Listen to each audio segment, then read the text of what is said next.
So first swing of the 2025 PBA Tour is over, ready to go home for about a week before heading to the second swing out in Reno for the Mike Albee Nevada Classic and the World Series. This first swing was 5 title events, 3 single events, the doubles, and the US Open for 1 major.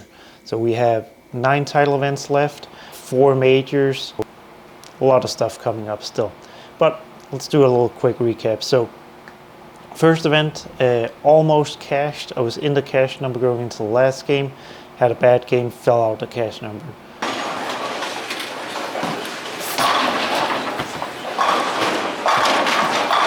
Had to bowl the PTQ at the US Open, so missed the cut at the PTQ, so didn't get into the main field of the US Open.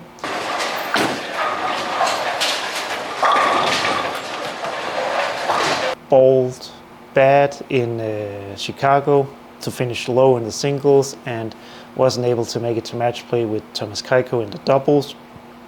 Then bowled a PBA regional between Chicago and Missouri. Managed to finish 6th there. That event was won by Dio Bernard. And then we got to Springfield, Missouri, where I made a little bit of run, managed to cash, and almost made it to match play, finishing in 28th. A few different statistics. I've cashed for $3,500, $800 at the regional, $2,700 at the Springfield Classic. Although I would like for there to be a few more zeros behind that number. Obviously, $3,500 pays for a little bit, although it is quite expensive being out here with entry fees, hotels, flights, and food. So obviously not enough to pay for all of that. But at least stepping in the right direction with finishing off this swing with cashing and bowling good.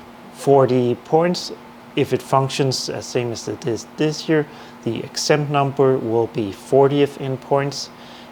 Going into this week in Springfield, I was 80 something. What really hurt me was not getting any points from the US Open. Had I just been in the main field there and finished 60th or something, I would probably be about 10 or 15 spots higher. With the 28th place finish in Springfield, I imagine I'm moving up into the 60s. So obviously not where you want to be, but not too concerned with the points, honestly. Like obviously you want to get as high in points as possible, but you also have to be realistic. Like if you're 40th in points, you're still not making a ton of money out here, so obviously you want to be quite a bit higher there. So and if you happen to win a tournament, that skyrockets you up the points list pretty intensively. So not too worried about the points. Also, if they do it the same way, I have my title exemption, so I can still bowl in every event I might want to. So that's a positive. But looking at the season so far, I came into this season feeling like I had worked on a lot of the right things, and turned out I hadn't. I wouldn't say I was throwing the ball bad, but I was definitely creating some bad ball motions. The first week probably masked that a little bit because I had to use very low grip pressure, which made my ball reaction, and obviously with it being cheetah, a little bit easier. So it kind of masked that a little bit. But definitely I ran into some strategic issues and also some ball motion issues with not being able to figure out the lanes well enough. Then going forward into the US Open, I just didn't have a good enough look. And I think that was caused by my hand being in the wrong spot. I think my axis rotation was too high without me feeling like it was too high. And I was trying to do too much with the ball, trying to be too aggressive basically. Which created a very short window for me to repeat shots and for me to create the ball motion that I want to see. I was creating a lot more unstable, uncontrollable ball motion, which when I was practicing at home, like bowling by myself on one lane or a pair of lanes or whatever, it just looked like my ball motion was getting stronger, which probably was a good thing considering my lower rev rate. In reality, what I was seeing was just ball reaction just simply being more violent, which when you come out here with all transition and oil down lane and everything makes your ball do weird stuff.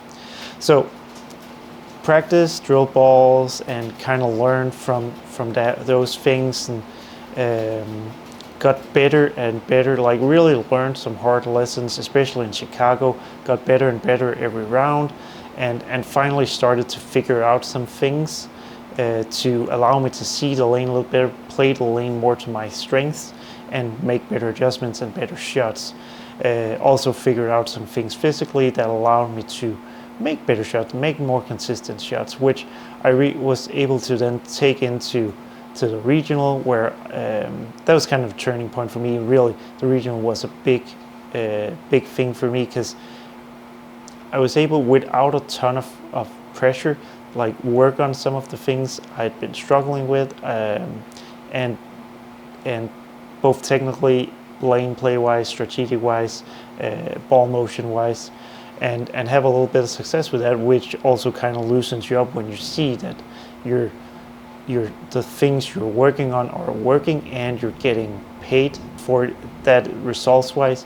Because the thing is, when you're out on tour, like a national tour stuff, the guys are so good out here that you can improve, learn from your mistakes, do everything better, and still get the same results just because of how good those guys are.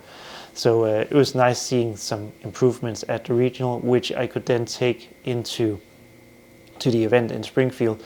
And again, I just learned, got better, made better adjustments, and learned from each block, and my results got better. I had better control over the lanes and threw the ball better and better, and although it came up just short of making match play, it was definitely a big improvement, and getting that first check is always kind of a relief.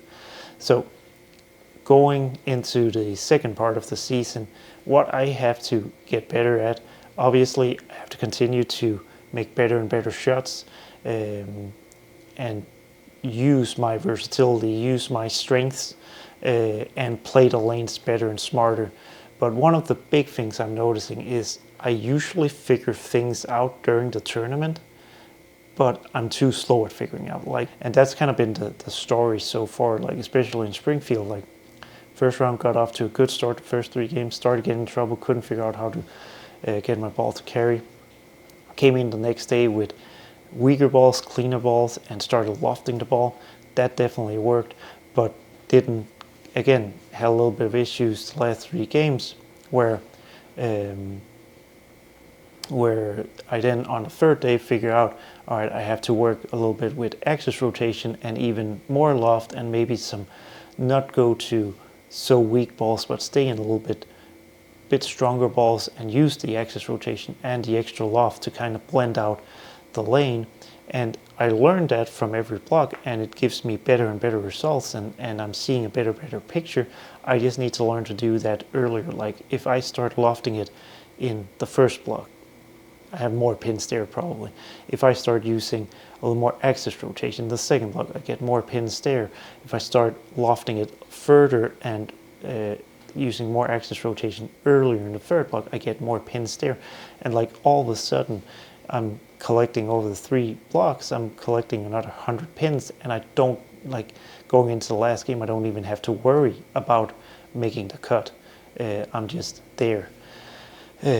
So that's what I have to get better at. Not 100% sure how to exactly do that, other than just be probably a little bit more open-minded of what my solutions can be, make a better game plan going into the first block, and then just trying more different things. And I think where I've probably been struggling a little bit, I've been trying a lot with like going to different balls, testing different balls, making ball changes, which you have to do out here. Like if you're throwing the wrong ball, you have to get out of that.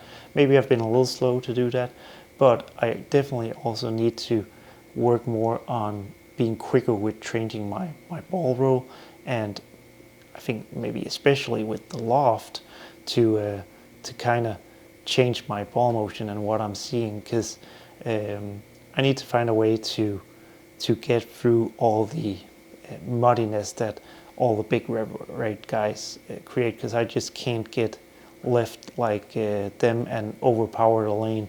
I can play the same line as they can with speed and axis rotation and ball choices, but when you're doing it with a 100 or 150 less rev rate and 3 miles an hour less speed, you're probably not going to strike as much as those guys are. So I have to find some different solutions, have to put it together earlier, and if I can do that, I can bowl some really good blocks, some really good tournaments, and be feel like I can make a lot of cuts here. But that's the hard part. Like you have to make the right decisions earlier, and you don't know what the right decisions are going to be. One week it might be loft, the other week it might be more forward roll, the third week it might be shinier balls, and yeah, you just have to guess and hope you guess right pretty quickly. So that's something I'm going to be thinking about, trying to game plan going into the Reno events, and hopefully I can make the last part of the season here pretty good. 4 majors coming up: World Championship, USBC Masters, Players Championship, and the TOC, and then obviously 5 normal singles events. So a lot of time to get some checks, make match play, hopefully make TV, and maybe even win a title if I'm a little lucky. So if I keep improving my repeatability, shot repeatability, my versatility, my decision making, and my